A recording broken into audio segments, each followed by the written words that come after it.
আসসালামু আলাইকুম। আশা করি আপনারা সবাই অনেক ভালো আছেন। তো ম্যাটপ্লটলিব সিরিজের আজকে ৩য় দিন। তো আজকে আমরা যা দেখব আমরা একবার দেখে ফেলি। তো লাস্ট ক্লাসে আমি আলোচনা করেছিলাম যে আজকে কী দেখব। সেখানে আমি নতুন একটা জিনিস জাস্ট এড করেছি। সেটা হচ্ছে যে আমরা যদি ম্যাটপ্লটলিবে প্লট করার সময় যদি শুধুমাত্র একটা প্যারামিটার পাস করি, দেন আমাদের আসলে কি দেখাবে? সেটা কি এরর দেখাবে নাকি সে হচ্ছে তার মতো করে কাজ করবে? ওকে? এটা দেখব। দেন হচ্ছে আমরা প্লট অনলি ওয়ান পয়েন্ট, একটা পয়েন্ট আমরা হচ্ছে প্রথম লেকচারে একদম বলেছিলাম যে একটা পয়েন্ট যখন দিয়েছিলাম তখন হচ্ছে আমাদের আসলে কিছু দেখাচ্ছিল না।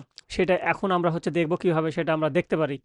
ওকে? তো যারা লাস্ট মানে সেকেন্ড ডের লেকচারটা দেখেছেন তারা হচ্ছে এটা হয়তোবা বুঝতে পারতেছেন যে কিভাবে করতে হবে। দেন আমরা হচ্ছে ডিপেন্ডেন্ট আর ইন্ডিপেন্ডেন্ট ভেরিয়েবলের মধ্যে পার্থক্য দেখব কোনটাকে কি বলে। তারপরে লাস্ট আমরা একটা ফাংশন দিয়ে সেটার হচ্ছে গ্রাফ আঁকাবো। ওকে? তো আমরা শুরু করি। সবার প্রথমে যে আমরা যদি একটা একটা প্যারামিটার পাস করি তাহলে আমাদের কি হবে? আমরা আমাদের কোল্যাবে চলে যাই। কোল্যাব না, জুপিটার নোটবুক। আপনারা চাইলে কোল্যাব ইউজ করতে পারেন। এই কোডগুলো কোল্যাবেও আপনি রান করতে পারবেন। ওকে? তো আমরা দেখেন এইখানে আমরা কি করছিলাম? আমাদের এইখানে ২ টা প্যারামিটার পাস করছিলাম ভ্যালুর জন্য। আরও প্যারামিটার তো পাস করছি। ওকে? বাট আমরা মেইনলি যে ২ টা আমাদের হচ্ছে পাস করছিলাম সেটা হচ্ছে x এর ভ্যালু আর y এর ভ্যালুর জন্য। তাহলে এখন আমরা যদি শুধুমাত্র x অথবা শুধুমাত্র y দিই তাহলে আমাদের কি হবে? এইটা হচ্ছে আমাদের এখন বিষয় যে এটা কি আসলে কাজ করবে নাকি কাজ করবে না? আমরা একটু দেখি। কন্ট্রোল সি নিলাম আমরা কপি করে, কন্ট্রোল ভি। ওকে? আমরা চাচ্ছিলাম না যে আমরা x দেই। ঠিক আছে? x আমরা সরায় দিলাম। এখান থেকেও আমরা x সরায় দিলাম। এখন যদি আমি এটা রান দেই তাহলে কি আসলে কি রান হবে? আপনাদের কি মনে হচ্ছে? কমেন্ট করে জানাবেন। একটু পজ করে। ওকে? ওকে। আমি রান দেই দেখি। এটা অবশ্যই রান হবে। দেখেন সেম আউটপুটটাই দেখাচ্ছে আমাদের আগের মতো। এখন আপনাদের কোশ্চেন আসতে পারে যে কেন সেম আউটপুট দেখাচ্ছে? আমরা তো x এর ভ্যালু দিলাম না। হ্যাঁ, ম্যাটপ্লটলিব কি করে? সে হচ্ছে x এর ডিফল্ট ভ্যালু 0 থেকে শুরু করে। দেখেন এইখানে আমরা হচ্ছে যখন x এর ভ্যালু দিছিলাম 1, 2, 3 দিছিলাম সে 1 থেকে শুরু করছে। কিন্তু ম্যাটপ্লটলিবের হচ্ছে যদি আমরা x এর ভ্যালু না দিই সে হচ্ছে x ভ্যালু ছাড়াও কাজ করতে পারে। আমরা জাস্ট y পাস মানে জাস্ট পাস করলাম। সেইখানে দেখেন সে 0 থেকে শুরু করছে। নিচে যদি আমরা যাই এই যে ডিফল্ট হিসেবে সে 0 থেকে শুরু করলো। 0 বরাবর 2 দিল, তারপরে 1 বরাবর 2 দিল, 2 বরাবর 2 দিল। ওকে? তাহলে সে x এর যেটা আমরা হচ্ছে ইন্ডিপেন্ডেন্ট ভেরিয়েবল বলি, সেই ইন্ডিপেন্ডেন্ট ভেরিয়েবল 0 থেকে কাউন্ট করে নেয় ডিফল্ট। এটা তার হচ্ছে ডিফল্ট সিস্টেম। ওকে? তাহলে এই জিনিসটা আমরা শিখে গেলাম। এখন অনেকের কোশ্চেন আসতে পারে আমরা যদি y এখানে যদি ইয়ে করে দিতাম, আ হ্যাঁ, ওয়াই যদি আমরা কমেন্ট করে দেই, এক্স যদি রাখি, সেই ক্ষেত্রে কি আসলে কাজ করবে? হ্যাঁ, এই ক্ষেত্রেও কাজ করবে। এ তো আর বুঝে না যে এক্স, ওয়াই কি? এগুলো তো জাস্ট একটা ভেরিয়েবল, তাই না? সে যেটাই আমরা দিই সেটাকে আসলে ডিপেন্ডেন্ট যে ভেরিয়েবল সেটা হচ্ছে নিয়ে ভাববে। এক্সকে এখন সে ডিপেন্ডেন্ট ভেরিয়েবল। যখন সে একটাই ভ্যালু পাবে এরকম এক ভেরিয়েবলের ক্ষেত্রে, তখন সে সেটাকে ডিপেন্ডেন্ট ধরবে। মানে ওয়াই অক্ষ বরাবর সেই ভ্যালুগুলো কাউন্ট করবে। দেখবেন 1, 2, 3 বরাবর এইভাবে একটা লাইন গেছে। ওকে? এইভাবে একটা লাইন যাবে। আমি যদি রান দিয়ে দেখাই, এই যে দেখেন আমাদের একটা এইভাবে গেছে। দেখেন 0 থেকে শুরু করছে। তো 0 তে ভ্যালু কত ছিল? x এর ভ্যালু হচ্ছে ইন্ডিপেন্ডেন্ট। তো সে 0 থেকে কাউন্ট করা শুরু করছে। তো x এর ভ্যালু যখন 0 তখন এইখানে ভ্যালু কত? 1। তারপরে এখানে 1 এর সময় এইখানে আমরা কত? 2 পেয়েছি। এই যে 2 দিছি। এই 2 এটা। এই 3 এর ভ্যালু হচ্ছে এইটা। আর যেটা ইন্ডিপেন্ডেন্ট ভেরিয়েবল সেটা হচ্ছে 0, 1, 2 এভাবে কাউন্ট করে নিছে। তো আমরা এটা তো জাস্ট আমি আগেই বলেছি এটা জাস্ট ভেরিয়েবল। আপনি এখানে যেকোনো নাম ইউজ করতে পারেন। জাস্ট সেটা ভেরিয়েবলের নাম হইতে হবে। ওকে? তো এখানে এক্স, ওয়াই এগুলো ম্যাটার না। তো এটা আশা করি আপনারা বুঝে গেছেন। এরপরে আমরা যে জিনিসটা দেখব সেটা হচ্ছে কিভাবে আমরা একটা বিন্দু দেখতে পারি। তাহলে সেটার জন্য আমরা কি করব? আচ্ছা, আমি এটা কপি করে নেই। কপি করে বসাই। আচ্ছা। তো আমাদের এটা এক্স আর ওয়াই থাকুক। আমরা এইগুলা কেটে দেই যেহেতু আমাদের একটা বিন্দু লাগবে। ওকে? তাহলে আমরা 1 আর 2 রাখলাম। এখন আমরা হচ্ছে এক্স আর ওয়াই পাস করে দিব। দেন হচ্ছে আমরা এটা রেখে দিলাম। এখন লাস্ট ইয়েতে দেখাইছিলাম যে আমি এইটা যদি না দেই, ওকে? এইটা যদি কন্ট্রোল জেড, এইটা যদি আমরা না দেই তখন কি করবে? আমাদের পুরা ফাঁকা দেখাচ্ছে, তাই না? এটা আমি হচ্ছে প্রথম লেকচারে বলেছিলাম। তো এটা আমরা যদি দেখতে চাই যে এই ভ্যালুটা আসলে কোথায় পয়েন্ট করতেছে, এই ২ টা ভ্যালুর দ্বারা কোথায় পয়েন্টটা ক্রিয়েট হচ্ছে সেটা যদি আমরা দেখতে চাই তাহলে আমাদের জাস্ট আমাদের ওই আগের প্যারামিটারটা বা মার্কারটা অন রাখতে হবে, যেটা হচ্ছে ও দ্বারা, ক্যাপিটাল ও। ওকে, এটা যদি আমি এখন রান দিই, দেখেন আমাদের এই ভ্যালুটা দেখাচ্ছে যে এক্স বরাবর 1 আর ওয়াই বরাবর 2। ওকে, তো এই জিনিসটা আশা করি আপনাদের ক্লিয়ার হয়ে গেছে। আচ্ছা, এবার আমরা পরের টপিকে চলে যাই যে ডিপেন্ডেন্ট ভেরিয়েবল আর ইন্ডিপেন্ডেন্ট ভেরিয়েবল কোনগুলা বা কিভাবে আমরা এটা ডিফাইন করি। ওকে, তাহলে আমাদের সবসময় মনে রাখতে হবে, আমাদের যখন 2D গ্রাফ নিয়ে আমরা আলোচনা করব, তখন হচ্ছে এই যে এক্স অ্যাক্সিস, এই এক্স অ্যাক্সিসটা সব সময় হচ্ছে কি ইন্ডিপেন্ডেন্ট ভেরিয়েবল,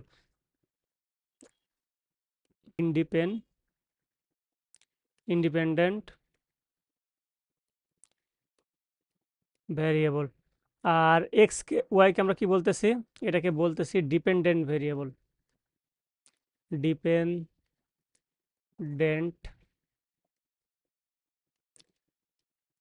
ভ্যারিয়েবল। আচ্ছা, তাহলে কেন আমরা বলতেছি, এটার তো একটা রিজন থাকতে হবে, তাই না? এখন আমরা সেটাই দেখব। আমরা যদি একটা জিনিস চিন্তা করি, মনে করেন আমরা ছোটবেলায় যখন গ্রাফ আঁকাতাম, তখন আমাদেরকে কিছু ফাংশন দেওয়া দেওয়া হতো বা একটা ইকুয়েশন দিয়ে দেওয়া হতো। সেগুলোকে আমরা যদি সাপোজ এইভাবে বলি যে Y equal to X square, এটার হচ্ছে আমাদের একটা গ্রাফ আঁকাতে হবে। তো ছোটবেলায় আমরা কি করতাম, এইভাবে এইভাবে হচ্ছে আমরা কয়েকটা ঘর আঁকাতাম না, যে এই বরাবর এক্স থাকবে, এই বরাবর ওয়াই থাকবে। এইটা যদি আমি টানি লম্বাভাবে, ওকে, তো এক্স এর ভ্যালু আমি সাপোজ আমরা কয়েকটা ভাগ করি, 60টা দিব আমরা, 2, 3, 4, 5, 6, 7। আচ্ছা, তো এখানে আমরা দিলাম হচ্ছে সাপোজ -3। তাহলে আমরা যদি এক্স এর ভ্যালু -3 দিই, তাহলে ওয়াই এর ভ্যালু কত হবে বলেন তো? আমরা এভাবে লিখতে পারি যে এক্স এর জায়গায় আমরা -3 বসালাম, এর উপরে স্কোয়ার করলাম, তাহলে এখানে আমাদের স্কোয়ার তো বাদ চলে যাবে, পজিটিভ হয়ে যাবে, শুধু পজিটিভ 9 আসবে। তাহলে এখানে আমাদের 9 আসবে। এখানে যদি আমরা -2 বসাই, তাহলে আমরা জানি এখানে 4 আসবে। এখানে যদি 1 বসাই, এখানে আমাদের 1ই আসবে। এখানে 0 বসালে আমাদের 0 আসবে। এখানে আবার 1 বসালে 1 আসবে। এখানে 2 বসালে 4 আসবে। আশা করি আপনারা এই বিষয়টা জানেন। এখানে 3 বসালে এখানে 9 আসবে। এখন আমরা কি করতাম, এই যে এক্স এর ভ্যালুগুলো আমরা হচ্ছে দেখেন, এই যে আমরা এক্স এর ভ্যালুগুলো নিলাম -3, -2, -1, এগুলোকে আমরা আমাদের নিজের ইচ্ছা মতো নিলাম না? আমরা তো চাইলে -9, -10 এগুলো নিতে পারতাম। আমরা জাস্ট নিলাম যে আমরা গ্রাফটা ড্র করব, যেন এটা দিলে এই জিনিসটা, এই কয়েকটা ভ্যালু দিলে আমাদের গ্রাফ ড্র করতে একটু সুবিধা হবে। তো আপনি অন্য ভ্যালু নিয়েও হচ্ছে করতে পারবেন। আমাদের দেখার সুবিধার্থে আমি জাস্ট এই ভ্যালুগুলো নিলাম। তো এই যে ভ্যালু নেওয়ার ক্ষেত্রে আমাদের একটা যে স্বাধীনতা, এই এটাই হচ্ছে আমাদের, এই জন্য এটা এক্সকে বলা হচ্ছে ইন্ডিপেন্ডেন্ট। কিন্তু দেখেন ওয়াই এর ভ্যালুগুলোকে আমরা ইচ্ছা মতো মানে চুজ করতে পারতেছি। এক্স এর ভ্যালু যেমন আমরা ইচ্ছা মতো চুজ করলাম, যে -3 চুজ করলাম। কিন্তু দেখেন এই এক্স এর -3-র জন্য ওয়াই এর ভ্যালু পাচ্ছি আমরা 9, তাই না? এই 9 কিন্তু আমরা ইচ্ছা মতো নিচ্ছি না, এই 9টা কিন্তু আমরা হচ্ছে ক্যালকুলেশন করে দেন নিচ্ছি। তাহলে এই যে বলতে পারি না এই ওয়াইটা এই এক্স এর উপরে ডিপেন্ডেন্ট, তাহলে ওয়াইটা হচ্ছে আমাদের এক্স এর উপরে ডিপেন্ডেন্ট। এই জন্য ওয়াই অক্ষকে আমরা সবসময় বলি ডিপেন্ডেন্ট, আর এক্স এর ভ্যালু আমরা ইচ্ছা মতো চুজ করতে পারি, এই জন্য আমরা এটাকে বলি হচ্ছে ইন্ডিপেন্ডেন্ট। ওকে, আশা করি আপনাদের এই বিষয়টা ক্লিয়ার হয়ে গেছে। তো আমি এই ভ্যালুগুলো যদি আমাদের ড্র করতে চাই, তখন হচ্ছে আমাদের কি করতে হবে, আমরা জাস্ট আগেরটা কপি করে নিয়ে আসি, তাহলে আমাদের সুবিধা হবে। ওকে, আমি এটা সরাই দিই। এখন আমাদের এখানে কি কি ভ্যালু ছিল আমি যদি দেখাই, যে এক্স এর ভ্যালুগুলো ছিল হচ্ছে -3, -2, তারপরে হচ্ছে কমা -1, 0, 1 2 3। ওকে, আর এই ভ্যালুগুলো আমাদের কত আসছিল, এই ভ্যালুগুলো আসছিল হচ্ছে প্রথমে 9, তারপরে 4, তারপরে কত, সরি, তারপরে হচ্ছে আমাদের 1, তারপরে আমাদের 0, তারপরে হচ্ছে আমাদের 1, তারপরে এখানে হবে হচ্ছে আমাদের 4, যে ভ্যালুগুলো আমরা পেলাম ওখানে, আর এখানে হবে হচ্ছে আমাদের 9। ওকে, আশা করি ঠিক আছে সবগুলো ভ্যালু। ওকে, আমরা এটা রান দিই, আমরা কি দেখতে পাবো, দেখেন এইখানে আমাদের একটা, হ্যাঁ, দেখেন এখানে আমি হচ্ছে জাস্ট এক্স এর ভ্যালু দিছি, এই জন্য এটা এইভাবে জাস্ট উপরে বাড়তে বাড়তে লাইন ড্র হয়েছে। আমাদের হচ্ছে ওয়াইও পাস করতে হবে, আমরা এখানে শুধুমাত্র একটা এক্স পাস করছি। ওয়াই যখন পাস করব, তখন হচ্ছে আমাদের এটা একটা কার্ভ, একটা গ্রাফ ড্র হবে। তো আপনি জানেন যে এক্স স্কোয়ারের গ্রাফ কেমন হয়, এই যে এক্স স্কোয়ারের গ্রাফটা ইউ আকৃতির হয়ে থাকে অনেকটা। এই শেপটা ইউ আকৃতির, তাই না? দেখেন তো এই ভ্যালুগুলা, এই যে -3 এর জন্য পেলাম হচ্ছে 9, 8 এর পরে 9 আছে এখানে এই ভ্যালুটা। তারপরে -2 এর জন্য পেলাম হচ্ছে 4, -1 এর জন্য পেলাম হচ্ছে আমাদের কত, 2, সরি 1, এখানে এ বরাবর হচ্ছে 1, 0 এর জন্য আমরা 0 পেয়েছি। এই যে এইখান থেকে 0 আর এইখান থেকে 0 ডার্ক নিলাম আমাদের এখানে মিলিত বিন্দু। ওকে, 1 এর জন্য আবার আমরা হচ্ছে সেই 1 নিলাম, 2 এর জন্য 4, 3 এর জন্য 9। ওকে, তো আশা করি পুরো জিনিসটা আপনাদের ক্লিয়ার ক্লিয়ার হয়ে গেছে। এখন এই জিনিসটা আমাদের আরও অনেকভাবে করা যায়। ওকে, তো আমি ওগুলো একটু দেখাই যে আপনি হচ্ছে এগুলো লিস্টের মধ্যে এই ভ্যালুগুলো নিলেন, আমাকে দেখলেন যে আমি নিজে নিজে এগুলো ইনপুট দিলাম। তো এই জিনিসগুলো আসলে নিজে নিজে ইনপুট না দিয়ে আমরা কি করতে পারি, এগুলো জাস্ট আমরা কিছু ফাংশনের মাধ্যমে এই ভ্যালুগুলো হচ্ছে ইনপুট দেওয়া তো অনেক ঝামেলা। এখানে আমি জাস্ট 60টা ভ্যালু দিলাম, এই জন্য আমাদের কম সময়ের মধ্যে হলো। বাট আমি যখন হচ্ছে 10টা 20টা বা 100টা 1000টা ভ্যালু দেবো, তখন তো আমার এগুলা ইনপুট দেয়া বা লিখা অনেকটা কষ্টকর, অ্যারেঞ্জ করা অনেক কষ্টকর। তাহলে আমাদের কাছে যেহেতু অনেক পাইথনে অনেক ফাংশন আছে, সেই ফাংশনগুলো আমরা ইউজ করে এই কাজটা আমরা করতে পারি। কিভাবে করতে পারি সেটা আমি দেখাবো। তো এটা সবার প্রথমে কি আছে, এটা একটা আমাদের লিস্টে আছে। তো লিস্ট দিয়ে একটা জিনিস মনে রাখবেন, লিস্ট দিয়ে হচ্ছে আমরা অ্যারিথমেটিক অপারেশনগুলা করতে পারি না। এটা আপনাদের মনে রাখতে হবে। যদি আমি এই দুইটা জিনিস আপনাদের দেখাই, ওকে আচ্ছা সমস্যা নেই। এখন যদি আমি আপনাদেরকে দেখাই যে suppose Z equal X plus Y, then হচ্ছে আমি জেডটাকে প্রিন্ট করে দিলাম, জেডটাকে দেখাবে কি দেখাবে বলুন তো? দেখেন, আমার যেই লিস্ট ছিল সেই দুইটা লিস্টকে জাস্ট সে অ্যাড করে দিছে, মানে অ্যাড করে দিছে মানে একসাথে জাস্ট জোড়া লাগাইছে। এটা অ্যাড মানে হচ্ছে ওই অ্যাড না যে আমরা হচ্ছে যেটা আসলে যোগ বিয়োগের কথা বলতেছি, অ্যারিথমেটিক অপারেশন না। এখানে কি করতেছে দেখেন, এই ভ্যালুগুলো সব লিখছে, তারপরে কি করছে এই নিচের ভ্যালুগুলো জাস্ট অ্যাড করে দিছে, এই যে সেম ভাবে। তাহলে বুঝতে পারতেছি আমরা হচ্ছে যেই আমাদের অ্যারিথমেটিক অপারেশন যেগুলো আছে সেগুলো আসলে লিস্টের ক্ষেত্রে কাজ করে না। তাহলে আমাদের কি কাজ করবে বলেন তো? আমাদের এই জিনিসগুলো অ্যারেতে নিতে হবে। এখন কথা হচ্ছে অ্যারে তো আমাদের হচ্ছে পাইথনে নাই। তাহলে আমরা কি করব? পাইথনের যেটা বেস মডিউল বা স্ট্যান্ডার্ড মডিউল বা স্ট্যান্ডার্ড লাইব্রেরি, যেটা আমরা যেখানে হচ্ছে ফর লুপ সিনট্যাক্সের কাজ করে থাকি, for loop, if else condition, সেই মডিউলে কিন্তু আমাদের হচ্ছে অ্যারের কোনো কনসেপ্ট নাই। তাহলে আমরা সেই অ্যারেটা কোথায় পাবো? নাম পাইতে পাবো। ওকে, নাম পাই। তো আমাদের এই জন্য নাম পাই একটা আলাদা লাইব্রেরি, ম্যাটপ্লট লিড যেমন একটা হচ্ছে লাইব্রেরি, ওই নাম পাই হচ্ছে আমাদের একটা লাইব্রেরি। তো নাম পাই দিয়ে হচ্ছে আমরা এই জিনিসটাকে অ্যারে বানাবো। তাহলে এই জন্য আমাদেরকে নাম পাই অবশ্যই ইম্পোর্ট করে নিতে হবে। তো এই জন্য আমি ইম্পোর্ট করে নিলাম যে ইম্পোর্ট নাম পাই। এটার না মানে সংক্ষেপে এলিয়াস হিসেবে আমরা এভাবে লিখতে পারি এনপি। ওকে, এটাই হচ্ছে পুরা ওয়ার্ল্ডে স্ট্যান্ডার্ড হিসেবে এনপি ধরা হয়। আপনি এখানে আপনার নাম দিতে পারেন, যে কোনো কিছু দিতে পারেন, কোনো সমস্যা নেই। আমরা এনপি ইউজ করতেছি, এটা স্ট্যান্ডার্ড ধরা হয়, সবাই কোডের ক্ষেত্রে এটা ইউজ করে। তো এখন হচ্ছে এনপি আমরা নিয়ে নিলাম। এখন এই যে এনপি ইম্পোর্ট করে নিলাম, এই এনপি দিয়ে আমরা এই পুরো জিনিসটাকে হচ্ছে অ্যারেতে কনভার্ট করব। তো এটার জন্য আমাদেরকে কি করতে হবে, এনপি ডট, যে এনপি এর যে অ্যারের ইয়ে আছে, ফাংশন আছে, সেই ফাংশনটাকে কল করতে হবে। ওকে, এনপি ডট অ্যারে, দেন আমরা সেটাকে এই লিস্টটাকে আমরা ব্র্যাকেটের মধ্যে পাস করে দিলাম। সেমভাবে ওয়াইকেও আমরা কি করব, ওয়াইকে আমরা সেমভাবে পাস করে দিব যে এনপি ডট অ্যারে। এখন যদি আমি আপনাদেরকে দেখাই যে এই জিনিসটা আমি যদি কপি করি, কন্ট্রোল সি, কন্ট্রোল ভি, এইবার যদি আমি পেস্ট করি, দেখেন আমাদের কি দেখাচ্ছে। এইবার আমাদের অ্যাকচুয়াল যে অ্যারিথমেটিক অপারেশন সেটা করছে, দেখেন এই 9-এর সাথে এই 3 এর যোগ করছে, কারণ এখানে তো আমি প্লাস সাইন দিলাম। তাহলে যদি যোগ করে +9 আর -3 কত হয়? 6 হয়। প্লাস -2 + 4 কত হয়? 2 হয়। এইভাবে দেখেন প্রত্যেকটা জিনিস হচ্ছে যোগ করতে পারছে। তাহলে আমাদের অ্যারিথমেটিক অপারেশন পারফর্ম করার জন্য আমাদেরকে কিসের সাহায্য নিতে হবে? নামপাইয়ের সাহায্য নিতে হবে। ওকে, নামপাই একটা লাইব্রেরি। আচ্ছা, এখন কথা হলো যে আমরা যে জন্য নামপাইটা নিলাম, আমরা তো আসলে সেই কাজটাই করলাম না যে এই জিনিসগুলো যেন আমাদেরকে ম্যানুয়ালি আমাদের ইনপুট না দিতে হয়।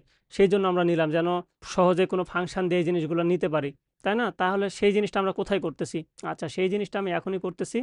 সেইটা হচ্ছে আমি পেস্ট করে দেই। আচ্ছা, আমাদের আগের যে কপিটা এটা নিয়ে আসি, কন্ট্রোল সি। ওকে, তো আমি একবার আগে মানে এর আগে লেকচারে বলেছিলাম যে আমি যদি এই ফাইলে একবার কোথাও ইম্পোর্ট মানে নামপাই ইম্পোর্ট করে ফেলি, তার নিচ থেকে যেমন এখানে আমি নামপাই ইম্পোর্ট করলাম, এর নিচ থেকে যে কোনো জায়গায় হচ্ছে আমি নামপাই নিয়ে কাজ করতে পারবো। ওকে, যে কোনো সেলে, তাহলে আমরা এখন ডিফল্টভাবে ধরে নিতে পারি যে এই সেলও আমাদের নামপাই আমরা যদি ইউজ করতে চাই আমরা পারবো, এই যে এনপি ডট অ্যারে এই জিনিসটা আমরা অ্যাক্সেস করতে পারবো এই সেল থেকেও বা নিচে আরও যে সেলেই যায়। আচ্ছা, এখন দেখেন এই জিনিসগুলো আমাদের অনেক কষ্ট ছিল। এখন আমরা কি করব, এনপি ডট একটা ফাংশন আছে, এনপি এর মধ্যে মানে নামপাইয়ের মধ্যে একটা ফাংশন আছে যে এ রেঞ্জ, এ তারপর হচ্ছে রেঞ্জ, আর A N G E, A range. Basic পাইথনের শুধুমাত্র রেঞ্জ ফাংশন আছে যেটা আমরা ফর লুপে ইউজ করি, আর নামপাইয়ে ওই সেম জিনিসই করে, জাস্ট নামপাইয়ে এই ফাংশনটার নাম হচ্ছে এ রেঞ্জ। ওকে, তাহলে এখানে আমরা কি করব, এখানে আমাদের তিনটা ভ্যালু আমরা হচ্ছে দিতে পারি, আরও অনেক ইয়ে দিতে পারি। আমরা হচ্ছে আপাতত তিনটা জিনিস দিতে পারি। সবার প্রথমে আমরা কি দেই, যে কোথা থেকে স্টার্ট হবে, সাপোজ আমি দিলাম কোথা থেকে স্টার্ট হবে, -3 থেকে স্টার্ট হবে, আর শেষ হবে কোথায়, তারপরের ভ্যালুটা দিতে হবে, কারণ এটা হচ্ছে -1 পর্যন্ত কাউন্ট করে। যাদের হচ্ছে ফর লুপ নিয়ে ধারণা আছে তারা বুঝতে পারবেন বিষয়টা, যদি না বুঝেন কমেন্টে জানাবেন, আমি পরের লেকচারে আমি এটা হচ্ছে জানানোর চেষ্টা করব। ওকে, তাহলে আমাদের -3 থেকে শুরু হবে, আর আমাদের শেষ হয়েছিল কত, +3, তাহলে আমাদের এখানে নিতে হবে ওই যে +3 চাইলে আমাদের 4 নিতে হবে, মানে 1 বাড়াই দিতে হবে। ওকে, এখন এটা আমাদের আসলে কত করে বাড়বে বলেন তো, এগুলা অ্যাকচুয়ালি বাড়ছিল কত করে, -3 -1 স্টেপ ছিল হচ্ছে 1 করে। এই 1 আমরা দিলেও হয়, না দিলে সে ডিফল্টভাবে 1 ধরে নেয়। আমরা দিলাম দেখানোর জন্য যে তিনটা জিনিস আমরা দিলাম। ওকে, এখন এটা হচ্ছে এক্স এর মধ্যে, এই সেম জিনিসটা এক্স এর মধ্যে এখন চলে গেল।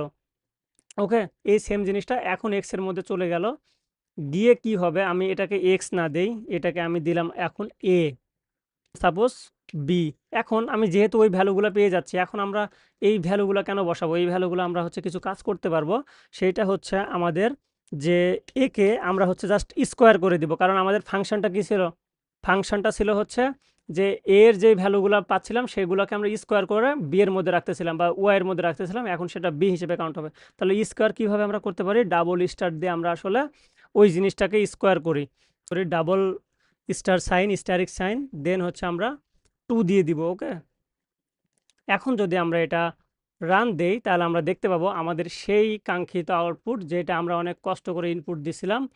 এই যে ওকে, এখানে আমাদের কত ইনপুট দিতে হয়েছিল, এটা যদি আমাদের আরও বড় হয়ে যেত, আমাদের এখানে হচ্ছে আমরা যদি এটা আরও বড়োভাবে দেখতে চাইতাম তখন হচ্ছে বেশি ভ্যালুর জন্য তখন এখানে অনেক বেশি ইনপুট দিতে হচ্ছে এক্স আর ওয়াইকে, কিন্তু এখানে আমাদের কি হচ্ছে, জাস্ট আমরা একটা রেঞ্জ দিয়ে দিলাম। সাপোজ আমি এখানে যদি আমি আরও বড় রেঞ্জ দিই, যেমন হচ্ছে 9, আর এখানেও তাহলে 10 দিয়ে দিলাম, কারণ হচ্ছে এখানেও তো 9 নিতে হবে, আর এখানে সেম আগের, আর কোনো কিছু চেঞ্জ করতে হচ্ছে না। তখন দেখেন আমাদের কতগুলো আরও নতুন বিন্দু আসলো, তাই না? তো এটাই ছিল হচ্ছে আমাদের আজকের লেকচারের টপিক। ওকে, তো আশা করি আপনাদের পুরো জিনিসগুলো আমি ভালোভাবে বোঝাতে পেরেছি। তো অবশ্যই আপনাদের মতামতগুলো জানাবেন, বন্ধুদের সাথে শেয়ার করবেন। ওকে, তো ধন্যবাদ সবাইকে, ভালো থাকবেন, পরবর্তী লেকচারে দেখা হবে। আসসালামু আলাইকুম।